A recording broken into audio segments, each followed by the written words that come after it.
Now it is 1:07 p.m. April 17th, 2026. So this truck, it has been standing by Joe Stonecrap and Golden Dreams at addresses 11 Washington Avenue, Miami Beach, Florida, and 65 Washington Avenue, Miami Beach, Florida, for 1 hour and 40 minutes with engine on, with no offloading and no activity. So if this is indeed energy harvesting operation, where you have these different infrastructure elements being installed into the buildings, which many of them, they operate, most of them, as non-profit condominiums, and some of them even have a multi-purpose designation as tax-exempt association. For example, Golden Dreams is a fraternal organization, fraternal tax-exempt social club type of thing. And how do I know? I mentioned in my previous videos. I know about this because I saw this on Moody's, where Golden Dreams Condominium Association, with address 65 Washington Avenue, not 75, not 65-75, but just 65, was listed as fraternal organization by former condominium's president Isabel Fine, who was former central bank's real estate equities division executive, and who led 700 distressed condominiums purchased by developers back in early 1990s, and whose husband Robert Fine used to work at Miami Beach Building Department, and now he's partner at Greenberg Traurig. So, looking closer at Isabel Fine's advertisement prospectus of Golden Dreams condo building for sale, which I saw in that was posted throughout 2015, 2016, 2017 online by her company, real estate company, because she owns a lot of companies. She owns companies, real estate, brokerage, mortgage companies, and insurance. She advertises that her clients are mostly insurance companies. Doesn't state what insurance companies, right? And pension funds. So there must be a reason why not the main clients are not listed in her Beyond profile. She's also a member of the Jewish Foundation, Girls and Boy Scouts, and some real estate associations. So you see another one arrives. So looking closer at that prospectus, where she was advertising our building for sale without our knowledge, no one knew about it. Later she advertised 75 Washington Avenue, building as an office. That was like in 2022. So looking closer at that prospectus, where our building is advertised for sale, and looking closer at the non-disclosure agreement in her website, which, by the way, advertises that the best real estate opportunities are not on the market. And, quote, "We invest and co-invest." So the quote was, "Best opportunities not on the market," is also a quote. So she's advertising, that our building, and I'm looking closer at the points of that she's pitching our building. And what stands out are several details. And this is what Cyber Money Laundering and Real Estate Investigations Corp thinks. This is a technique, disguised advertisement of money laundering opportunity. Because in order to pitch, to be a tax promoter, abusive tax shelter promoter, meaning advertising a technique, a vehicle for tax evasion and money laundering, you cannot do this publicly, right? You cannot tell, hey, Mr. Billionaire, I have connections and I have my unique method which will help you to launder money and evade taxes, right? Let's imagine this is what's going on. Like, let's imagine there is a tax promoter nowadays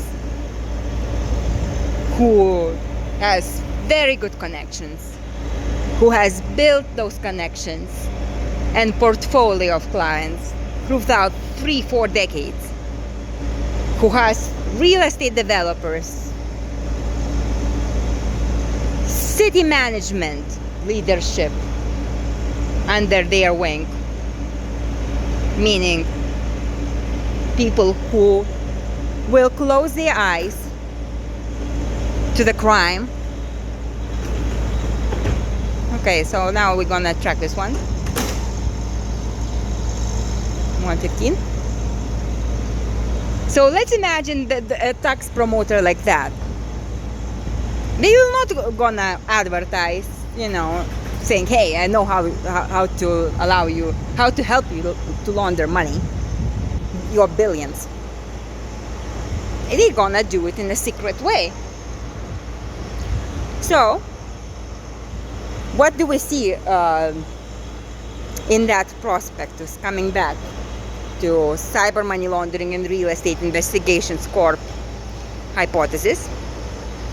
We see that this building is approved for religious purposes, right? Scientific purposes, I believe. Mixed use as I believe something about bar, which is not true because condominium declaration, which was recorded in 1993 of this building, states no commercial use allowed, no short-term rentals allowed.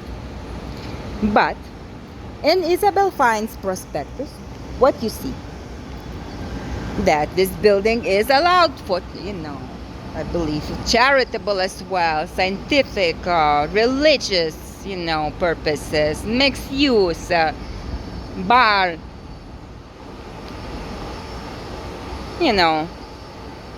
and then you see that fraternal organization label to Golden Dreams Condominium Association in the Moody's portal in 2022, right after there was these suspicious liens taking place.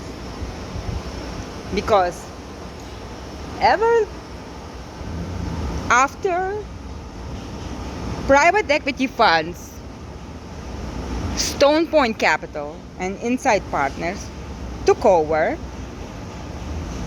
hostile takeover, the monopoly software vendor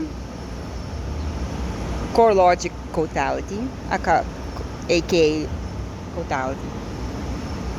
Bizarre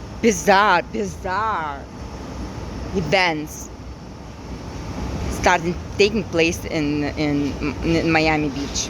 First of all, you have Surfside collapse. That's number one. That Surfside collapse put a nice narrative into media's hands, which states we need reserves, we need, renovations, structural inspections, we need like all these condominiums to undergo all of this major work, to increase assessments, to have a secondary bank account, allowed. So this is what's happening. Then you have, this non-functional Department of Business and Professional Regulation, which is non-functional, meaning if you look at their portal, first of all, you see some weird out-of-state licenses. Out-of-state licenses, and there is like no Florida address, and that's one of the vehicles what we're trying to prove for identity theft and money mule accounts for DAO, but we are not talking about this here. So then you have this Department of Business and Professional Regulation, which is non-functional in a way that you submit them everything, like all they are requesting. First of all, it's very hard to submit a complaint on condominiums. Like, they will make you go through hell. Yes, so they will make you go through hell. They will call you 25 times stating that you do not have this document, you do not have this, or this is not what you investigate.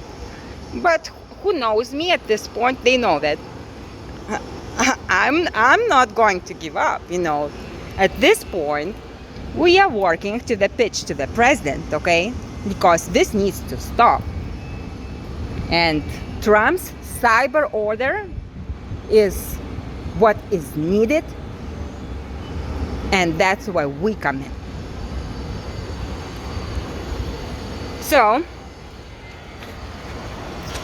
now this is non-functional because, first of all, besides those points that I listed, some bizarre out-of-state licenses, very difficult way to submit a complaint on condominium. And then you have the situation that the data is incorrect, the addresses are incorrect, and then even when they submit, they accept finally your complaint on condominium. I'm telling you from my own experience, I submitted about 50 complaints, and every time I would refine, I would actually go to the point where I learned by heart the condominium statutes and Florida Administrative Code. And I would quote exactly the code. I would provide all, like you have to prove them that you sent the requests, for the records access, because what the records show you? Records will show you all the money laundering schemes and insurance schemes, tax evasion schemes that the managements are doing here, property management. So I submitted about 50. On the condominium management, on the property manager, on Miami Beach, building officials, because our 40-year recertification report had defects. It had zero mentioning about the soffits that, these soffits, they were hanging, and this roof was falling apart to a point that they fell on my skin. Parts of the soffits would, like, you close the door and it was so old that it would be hanging around these cables, electricity cables. So now you have life endangering situation where condominium is managed by these insiders who sit comfortably on this board, do not live here for 3 decades, and do all these sorts of crimes, money laundering schemes and tax evasion schemes and federal crimes, Florida crimes. And comfortably in the middle of the day, they are doing that, right? So the report, 40-year recertification report, had nothing about those soffits falling out, about the condominium trashed the rats, feces, increments, termites, because they would not hire the waste collection, they would not hire the exterminator. This was hell to live here. And we have seniors here. We have seniors, 80, 90-year-old, 90-year-old, another one is brain cancer, like we have people. And at that time, I started having severe skin issues, and I would start bleeding, and my skin would start bleeding, and rashes, and I was on three types of antibiotics. So this is the fourth waste collection truck, fourth. So we had that food commercial truck for 1 hour and 40 minutes with the engine on. Now we have fourth waste collection truck, fourth.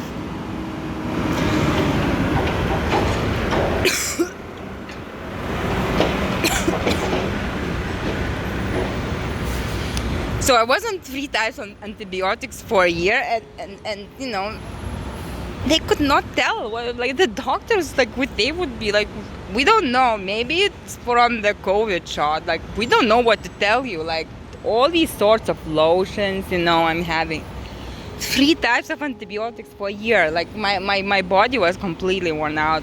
I was all on taped. I had to tape my skin so it stops bleeding. This was bad. Some autoimmune. And no one knows what's. I'm a healthy person. I run in the morning. I kind of eat healthy. Yes, I like sweets, but I'm not some bad health with some chronic illnesses. Was always very into this kind of lifestyle, swimming, running. But this is the time when they started installing all of these equipment, chipping off the paint and putting some metal things there on condominiums across Miami Beach. This is one of the weird events. Then all of a sudden you see all of these bluish, greenish notes taped on the buildings. And all the condominiums are undergoing same type of work, right? Re-roof, railings, windows and doors replacement, painting, all of them. But what's going on is this. First, they collect money. No, before that I want to tell you, first they scared everyone and started big pressure. Now, because of Surfside collapse, big assessments, and you better maybe sell. You're not gonna afford it. It's not worth it. It's gonna be really bad. This was this fear mongering, in the media everywhere, and people got scared and people sold. And yeah, I don't have any more pretty much friends who live here in Miami Beach and South Beach. There are no jobs, restaurants are closed, hotels are closed, condominiums are empty, sold to all these LLCs. And what they did, by the way, some of the friends told me who owned here, they offered these type of interesting free tenant. You sold to us, and then you can be a tenant, and you can live for free for a year. And now what we think, this was a method to build identities, DAO identities. Because now what we are going to prove via this Trump's cyber order, which directs NCC to collaborate with private sector, that we have shadow DAO structure going on, shadow banking system in these condominiums. And this means nested infrastructure, nested shadow DAO. And what we think, this is going on via these three, with the help, these three software components. One is the software monopoly on real estate data and property tax payments, which I mentioned, CoreLogic. Second is Tyler Technology, which is the provider to company registration companies on Secretary of State of Florida. This is Municipal, licensing and permitting software, and then it had the connection with police dispatch and code compliance dispatch systems, and also CoreLogic is property appraiser data across United States provider, and also a monopoly in the real estate data provider to federal agencies. So now let's say you have this FHFA agency which hired Palantir software for the mortgage fraud, the AI, for fraud AI. But they pull data from CoreLogic, right? So CoreLogic has several versions of real estate data, because I can tell this from my foreclosure. I see what broker price opinion shows me, that there were movements in the title of my apartment, but the bank, the national bank, has no knowledge about it, right? So, and then you have Grand Street, which is a bill presentment software provider. One of these, I believe, either Grand Street or bill provider, they are also a vendor who is making sure that Department of Treasury, US, IRS, they are auditing. So what you have here, you have private companies, private software companies monopolizing real estate data and company registration and judicial branch payments and municipal government payments and permitting across the United States. And this is something that is related, impacts the United States Treasury revenue. So these companies, by being someone who audits, and by having several versions of real estate data, they prevent federal government to get it, to function properly and to get the revenue. And now we have, this evolved to DAO, you see, where you have shadow payment infrastructure being implemented in these condominiums. And now you have this electricity harvesting. And now you might think, how does this all work, right? Now we have these interesting parking operations, you have like these interesting coming to here. These cars or these trucks, and these cars, valet comes and like puts something in their phone, their software, right? And then you have these weird liens, and then these renovations in the condominium here. And then when we looked at the foreclosures, that was even there. So what you have here, you have judicial branch taken over. Judicial branch is now infected with this thing. And judicial branch is the one that challenged President Trump. So This is very dangerous situation. You saw what happened to Trump when he started his reforms. He was stopped by judicial branch.